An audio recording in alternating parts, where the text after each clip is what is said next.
Hello दोस्तों, आप सभी का फिर से हमारे चैनल पर स्वागत है। और ये जो कहानी है आज की, ये है राकेश की। तो ये कहानी मैं उनके ही पॉइंट ऑफ व्यू से सुनाता हूँ आपको। तो डर के आदान प्रदान में तत्पर रहें। दोस्तों, सड़क, रोड, हाईवे दिन भर तो बहुत चहल पहल रहती है, लेकिन जैसे रात होती है एक अजीब सा सन्नाटा पसर जाता है। और 4 साल तक ट्रक चलाने के बाद मुझे बहुत सारे रहस्य का पता चला, क्योंकि रोड, सड़क, हाईवे पर भी बहुत सारे रहस्य होते हैं। दोस्तों, मैं यूपी से महाराष्ट्र पुणे के लिए माल डिलीवरी के लिए जा रहा था। तो 4 साल तक मुझे ट्रक चलाने का अनुभव हो चुका था, और 4 साल बाद मैं महाराष्ट्र के लिए जा रहा था। और साथ में मेरा एक क्लीनर भी था, जो कि आमतौर पर सभी ट्रक वालों के साथ एक रहता है। तो वो बात 2006 की है, जब हम लोग ट्रक से निकल रहे थे और महाराष्ट्र में हम प्रवेश कर चुके थे।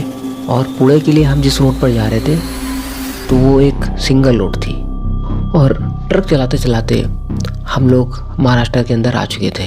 करीब 5 से 6 घंटे हमें ट्रक चलाते चलाते हो गया था। और दिसंबर का समय था, ठंड हो रही थी और हल्का हल्का कोहरा पड़ने लगा था, क्योंकि जाड़ों में 6-7 बजे ही कोहरा पड़ने लगता है। और हम लोग धीमे धीमे करके ही अपने ट्रक लेकर जा रहे थे। हालांकि बीच बीच में हम लोग ब्रेक लेकर आए और एक सन्नाटी रोड से धीमे धीमे हम लोग निकल रहे थे। फिर मेरे साथ जो क्लीनर था, उसने कहा कि उस्ताद, कुछ खा पी लिया जाता है, आराम कर लिया जाता है, तब चलते हैं ट्रक लेके। तो मैंने कहा ठीक है भाई, जैसे कोई ढाबा दिखे तो मुझे बोल देना, हम ट्रक वहीं पर लगा देंगे। तो सन्नाटा चीरते हुए हमारी ट्रक आगे बढ़ रही थी।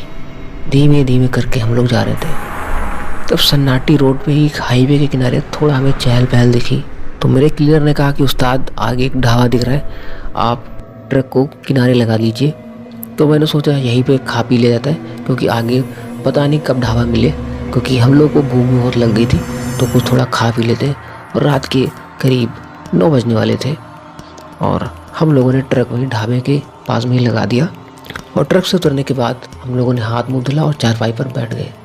फिर एक लड़का है, उसने पूछा कि आप लोग क्या खाएंगे। तो लड़का देरी न करते हुए हम लोगों के लिए तुरंत खाना लेकर आ गया और हम लोग खाना पीना खाने लगे। मेरे क्लीनर ने कहा कि उस्ताद, यहाँ का खाना तो बहुत स्वादिष्ट है। तो मैंने भी हाँ में सिर हिलाया। तो मैंने कहा खाना पीना खा के तुरंत निकलते हैं, क्योंकि हम लोगों को माल डिलीवरी करके एक दूसरे ड्राइवर को ट्रक की चाबी देनी थी।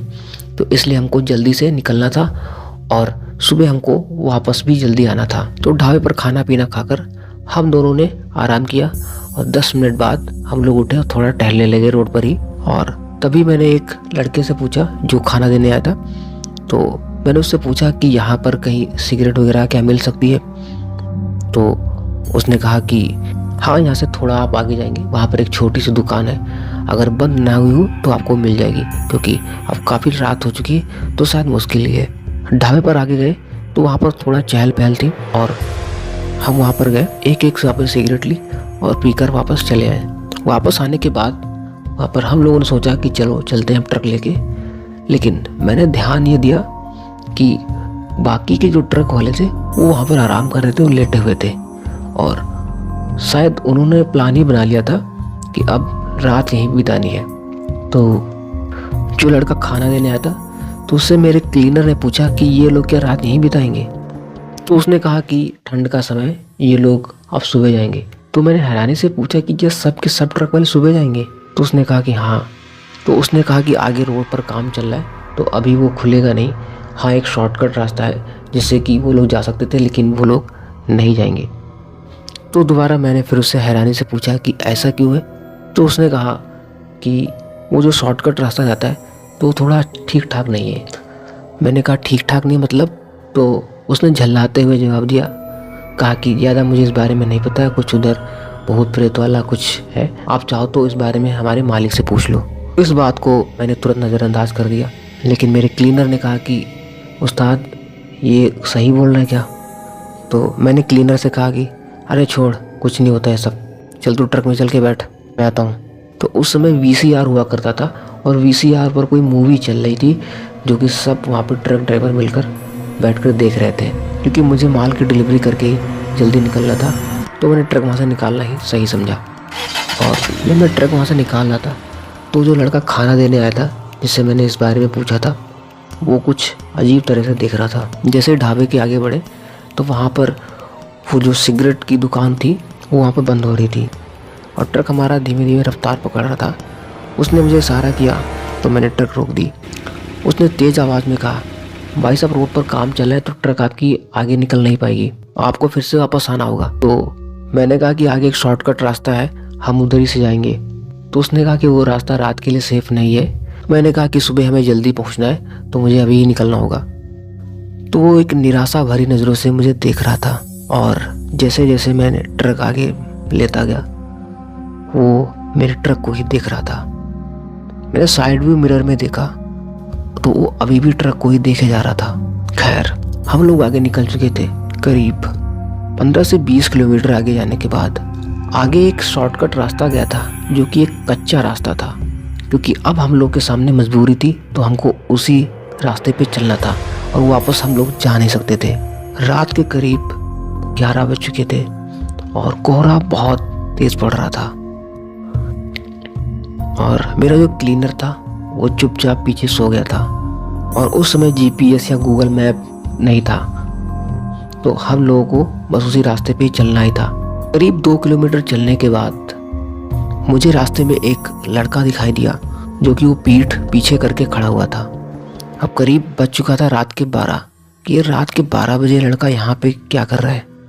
और दूर दूर तक कहीं भी कोई रोशनी नहीं दिखाई दे रही थी, कहीं कोई एक लाइट नहीं दिखाई दे रही थी और इस सन्नाटी भरी जगह में ये यहाँ क्या कर रहा है। और मैं ट्रक के बाहर इधर उधर देख रहा था तो कुछ भी नज़र नहीं आ रहा था और दूर दूर तक सब अंधेरा ही छाया था क्योंकि कोहरे से कुछ भी नहीं दिख रहा था। और सबसे बड़ी बात हैरानी की ये थी कि इतनी कड़ाके की ठंड में भी ये हाफ शर्ट और हाफ नेकर पहने हुए था। मुझे ये देखकर बहुत अजीब लगा और ट्रक ले जाकर मैंने उस लड़के के पास ही रोका। 2-3 बार मैंने हॉर्न बजाया तो भी उसने सर पीछे नहीं घुमाया। फिर मैंने खिड़की से सर निकाल के उससे कहा, बेटा कहाँ जाना है तुम्हें, इतनी रात को यहाँ क्या कर रहे हो। फिर भी वो नहीं सुना और ना ही उसने पलट कर देखा। इतनी देर में मेरा क्लीनर भी जग गया तो उसने कहा कि उस्ताद क्या हुआ, आपने ट्रक क्यों रोक दिए। तो मैंने कहा कि एक लड़का यहाँ पे खड़ा हुआ है और एक तालाब की तरफ कुछ देख रहा है। रोड के बगल में एक बहुत बड़ा सा तालाब था। तो क्लीनर ने भी खिड़की से दूसरी साइड से कहा कि बेटा इधर आओ, कहाँ तुमको जाना है, हम तुम्हें छोड़ देंगे जहाँ तुम जाओगे। तो मेरे क्लीनर ने भी कहा कि बिना स्वेटर के ये कैसे यहाँ पर इतनी ठंड में खड़ा है। तो मैंने भी हाँ में सर हिलाया और तुरंत क्लीनर ने कहा कि उस्ताद कहीं कुछ गड़बड़ तो नहीं है, हमें ट्रक से नहीं नीचे उतरना चाहिए। तो मैं भी कुछ सेकंड के लिए सोचने लगा, लेकिन फिर सोचा कि अगर हम लोग यहाँ से निकल गए तो ये ठंड में परेशान हो जाएगा, पता नहीं क्या होगा इसके साथ। और यहाँ पर कोई गाड़ियाँ भी नहीं आ रही और अकेला ट्रक हमारा यहाँ से निकल रहा है और हो सकता है ये बच्चा बहुत डरा हुआ हो इसलिए कुछ नहीं बोल पा रहा है। मैंने देरी ना करते हुए ट्रक को बच्चे के साइड में लगा दिया और उससे कहा कि आओ बैठ जाओ आके, हम तुम्हें छोड़ देंगे जहाँ तुम जाओगे। और तुरंत हमने ट्रक की लाइट बंद कर दी और वो ट्रक में आकर बैठ गया। मैंने क्लीनर से कहा कि इस बच्चे को कंबल दे दो, ठंड लग रही होगी। बाहर से आने के बाद उसे ठंड का बिल्कुल भी महसूस नहीं हो रहा था कि उसे ठंड भी लग रही है, क्योंकि जब क्लीनर ने कंबल डाला तो उसने कोई भी प्रतिक्रिया नहीं की। तो ये भी थोड़ा मुझे अजीब लगा। फिर ट्रक को हमने आगे बढ़ाया। मैंने पूछा कि क्या नाम है बेटा तुम्हारा, किस गांव में रहते हो। तो वो कुछ नहीं बोला, बस बैठा रहा। और तुरंत क्लीनर ने भी कहा कि डरो मत बेटा, जहाँ तुम जाओगे हम तुम्हें छोड़ देंगे। अब भी वो कुछ नहीं बोला। फिर 2-3 किलोमीटर चलने के बाद हमारा ट्रक एक जगह पर आके रुक गया और फिर स्टार्ट नहीं हो रहा था और हेडलाइट वगैरह भी नहीं जल रही थी। क्लीनर ने तुरंत मुझसे पूछा कि उस्ताद क्या हो गया।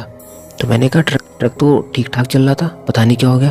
और मैं बार बार उसे स्टार्ट किया जा रहा था लेकिन ट्रक स्टार्ट ही नहीं हो रहा था। तुरंत क्लीनर ने कहा कि उस्ताद चलो बाहर से थोड़ा चेक कर लेते हैं ट्रक को कि कहीं बाहर से कोई दिक्कत तो नहीं आ गई है, बोनट वगैरह उठा के एक बार देख लेते हैं। तो क्लीनर ने तुरंत टॉर्च निकाली और हम लोग नीचे उतर गए, लेकिन वो बच्चा उसी तरह बैठा रहा।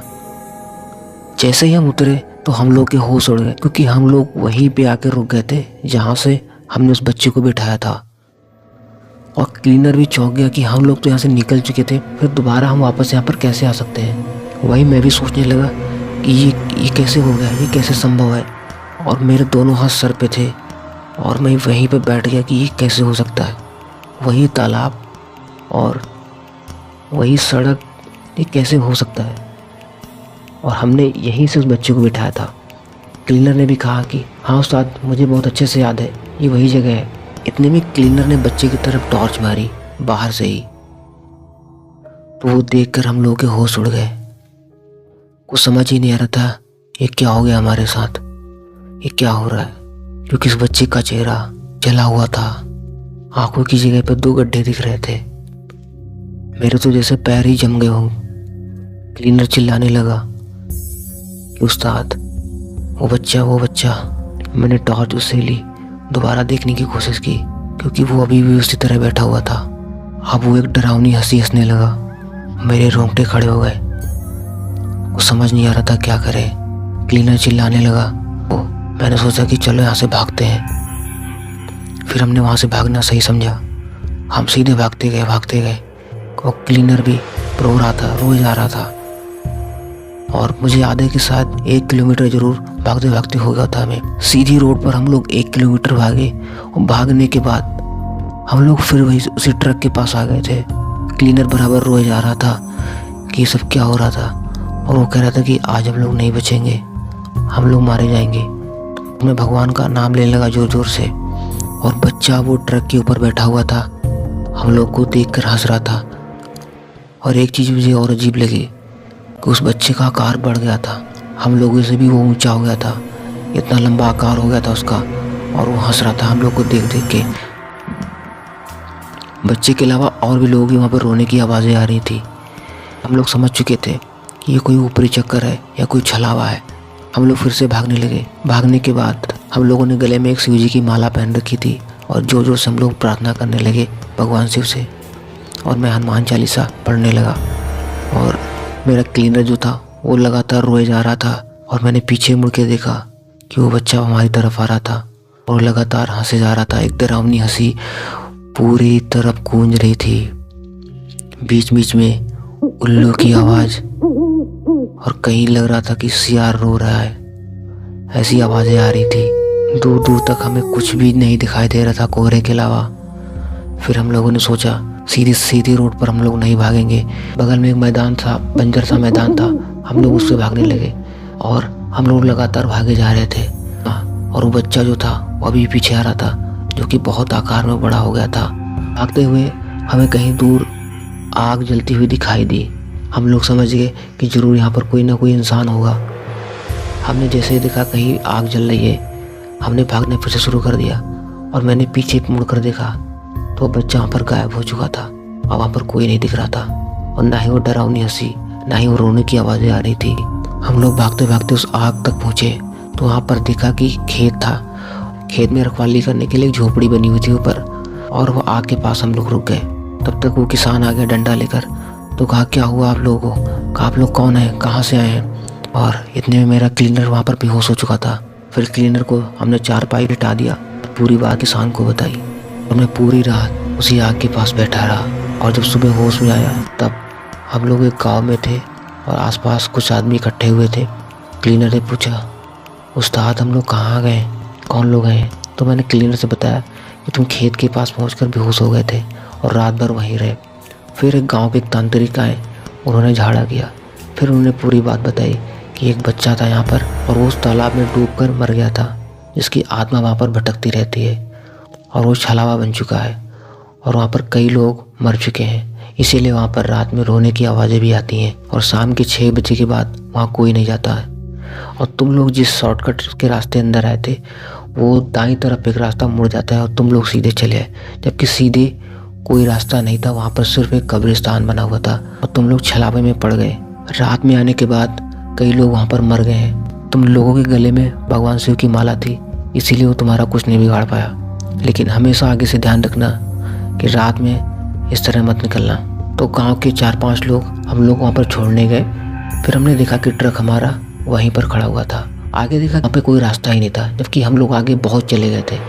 जबकि आगे सिर्फ एक बड़ा सा कब्रिस्तान बना हुआ था। तो गांव वालों ने कहा कि इसी छलावे में लोग बहुत मर गए हैं, यहाँ पर लोगों की आत्माएं भटकती रहती हैं और शाम के 6 बजे के बाद यहाँ से कोई नहीं निकलता है और 6 बजे के बाद यहाँ पे रोने की आवाज़ें आने लगती हैं और तुमको जिस रास्ते से जाना था वो पहले ही छूट गया था। फिर हम लोगों ने मालिक को पूरी बात बताई।